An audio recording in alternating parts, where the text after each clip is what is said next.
Hi, Paul. Tammy. Inseparable cooking video today. So, and a little bit about this particular dish. We started doing videos way back. The very first video we ever did and put on YouTube was an explanation of what rapi pie was, because in the LeBlanc household, rapi pie was the dish to die for, and we would talk about it, but it's too much to explain. So we did a video. Well, rapi pie has been replaced. My wife has come up with a homemade sweet and sour chicken dish that she found online, but she cooks it to perfection, and it is the best thing I have ever eaten. Every bite is the best. It's just absolutely wonderful. The chicken in the sweet and sour chicken alone is the best chicken I've ever had in my entire life. So let's get to it. So we cut up the peppers, the onions, and the pineapple, and we kept them all in separate dishes because they cook separately. So I'm cutting up the chicken in kind of bite-sized pieces. I'm just putting it in a baggie because I'm going to put the cornstarch and coat it. And I just use a paper plate because it's easier to clean it up. You can just throw the plate away. Okay, so I have all the ingredients to make the sauce for the sweet and sour chicken. We have the pineapple juice, soy sauce, apple cider vinegar, and some ketchup. And the only other thing I forgot was the brown sugar.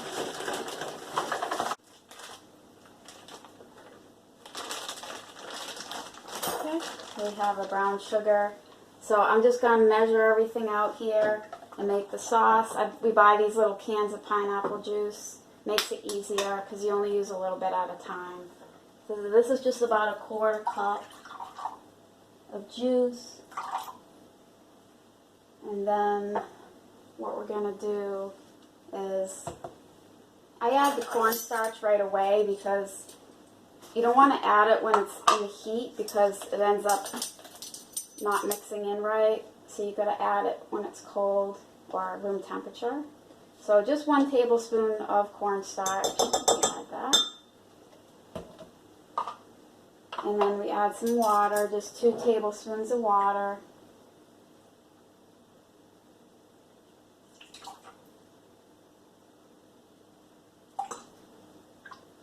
And then from there, everything's 2 tablespoons.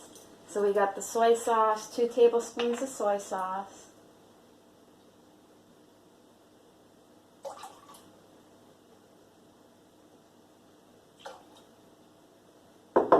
And then apple cider vinegar. That's also 2 tablespoons. I'll mix that up.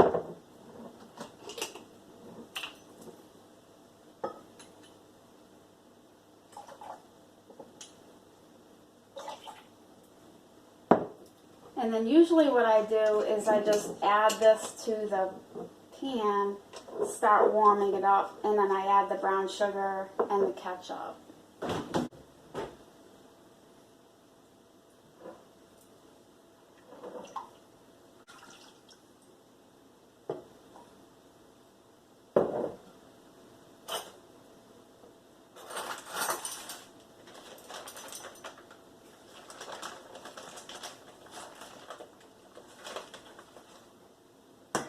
Two tablespoons of brown sugar and 2 tablespoons of ketchup. 2.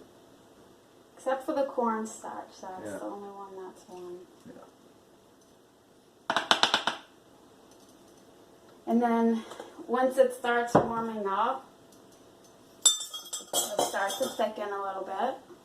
So I have the burner on high right now, and I'm just going to mix everything. Okay, so this is starting to come to a little bit of a boil, and so what I'm going to do is turn the heat down a little bit and continue to mix it so it will thicken. The cornstarch will start to thicken it. Everything will melt down, the brown sugar and the ketchup.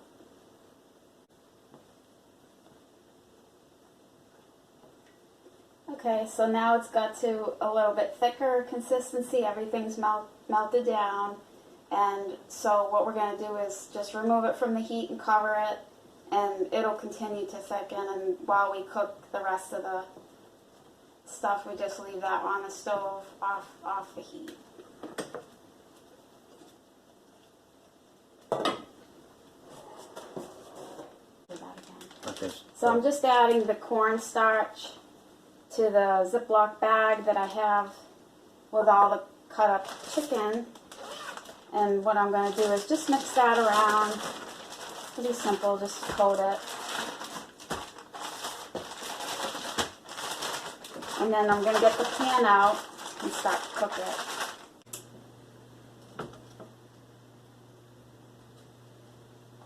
Okay, so I've added the chicken to the pan, and I'm just going to let that saute for a little bit, and then you have to turn it over each piece individually. And what I do is I just add some salt and pepper to it. I turned all the pieces of chicken over with a fork individually. It's kind of tedious, but in order to brown evenly, it's the best way to do that. And then what I'm going to do is just add a little more salt and pepper. I like to season as I cook because I think it adds more flavor. And then once this is, cooked through, there's stuff in the recipe that they don't call for that I do. I put it on a baking sheet and I put it in the oven while I'm cooking the onions and peppers and the rest of it because I want to make sure that it's cooked through.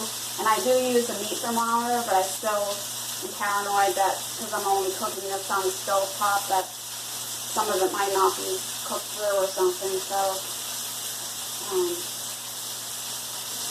okay, so I'm going to take the chicken and just put this on the baking sheet. Put in the oven.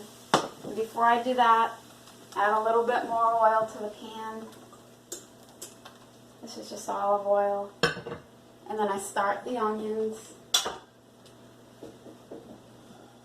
I have everything all cut up already. And this is just about half of it. And I'm going to put the chicken in the oven. I have this set to, I think, 375.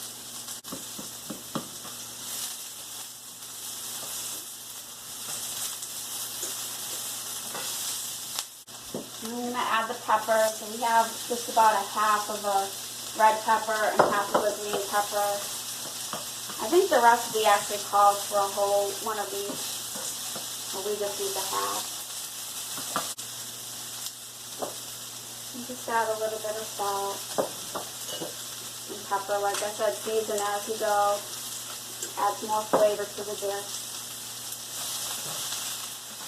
Kind of a lot of pineapple, but my husband likes it that way. So this is about a half of a small pineapple cut up. And we use a fresh pineapple. That adds a nice flavor.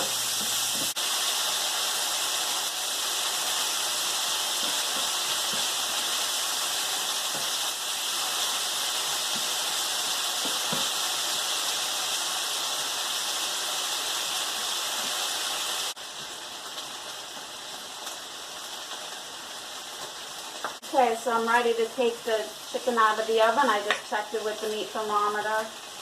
It's definitely at the temperature. So just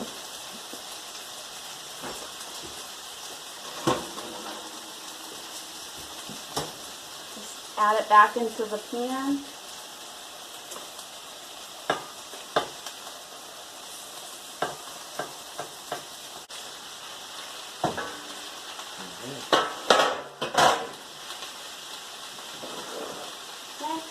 So chicken's all added back in, and now it's time to add the sauce that we made earlier.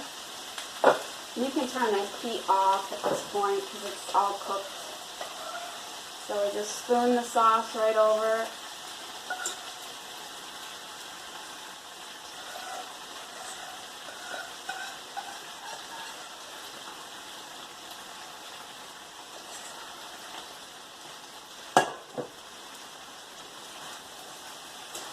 Mix it all together.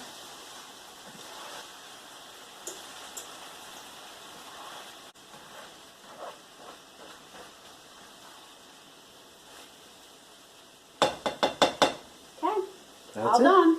Done. I love that spot. I love it. It's like a Chinese restaurant. Nothing's happening. Nothing's happening. It's done. It's done.